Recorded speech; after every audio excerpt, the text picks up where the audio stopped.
Salut à tous.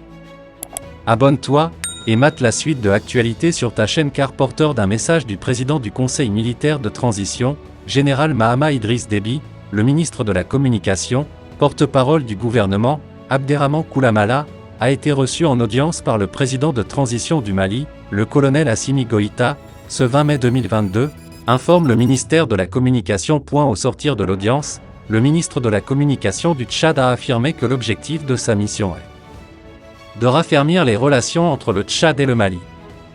Nous voulons que notre relation soit plus renforcée. Nous comprenons pourquoi le Mali se retire du G5 Sahel. Nous le déplorons. Nous aurions aimé qu'il ait une autre solution, mais nous n'avons pas de leçon à donner au Mali, à ses dirigeants et à son peuple. Cependant, nous voulons affirmer que le Tchad et le Mali sont liés par le sang et l'histoire. Nos soldats et enfants meurent au Mali. Nous sommes venus réaffirmer notre disponibilité à ne jamais lui tourner le dos. Satisfait de cette rencontre, Abderrahmane Koulamala a ajouté que le président de la transition du Mali réaffirme sa disponibilité à poursuivre ses relations bilatérales avec le Tchad. Nous sortons satisfaits de cette audience. Nous remercions le président du Mali de nous avoir honorés et pour avoir dit des mots extrêmement touchants vis-à-vis de son homologue et frère tchadien, le général Mahama Idriss Déby. Le président du Conseil militaire de transition, PCMT, a tenu à dire au peuple malien que ses faits d'armes les plus importants ont eu lieu au Mali où il a pris d'énormes risques pour la libération du Mali. Ce sont des choses qui ne peuvent pas être oubliées. Le président du Mali m'a affirmé qu'il ne pourra pas oublier l'apport du Tchad dans cette circonstance.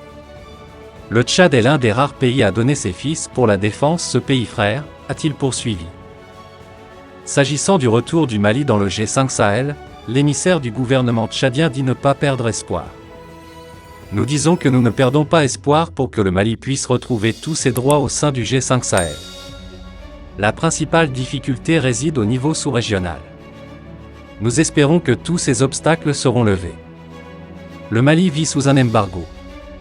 Mais tous ces problèmes seront résolus.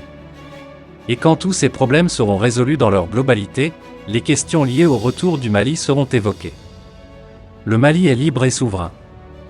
Il prend souverainement ses décisions que nous respectons. Mais en raison des liens qui nous unissent, nous faisons tout pour qu'il reste le plus possible dans le G5 Sahel et les organisations sous-régionales qui sont bénéfiques pour le peuple malien.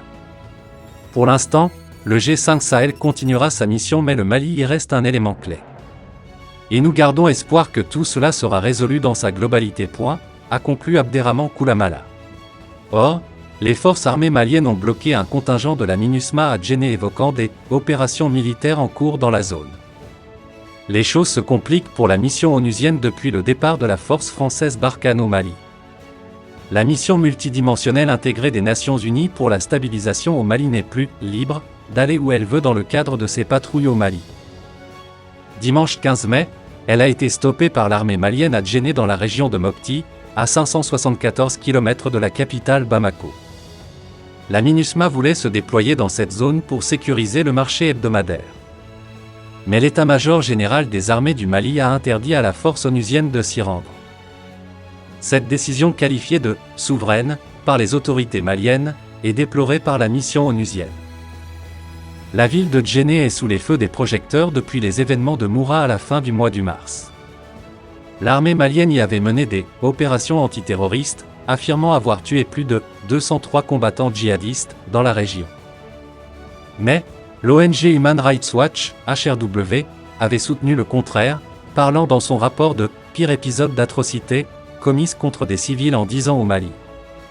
Human Rights Watch faisait état de l'exécution sommaire de 300 civils par des soldats maliens associés à des combattants étrangers, présumés russes. La mission onusienne qui voulait mener une enquête sur ces événements s'est heurtée au refus des autorités maliennes malgré une demande formulée début avril. Une requête qui serait toujours à l'étude, selon les militaires. La mission onusienne déployée depuis 2013 au Mali expire le 30 juin prochain 2022. Elle ne sera probablement pas renouvelée dans sa forme actuelle, avait annoncé le secrétaire général des Nations Unies. Dans une sortie médiatique lors de sa tournée africaine, Antonio Guterres soutenait l'envoi d'une force africaine avec un mandat onusien plus robuste au Mali pour éviter l'effondrement du pays.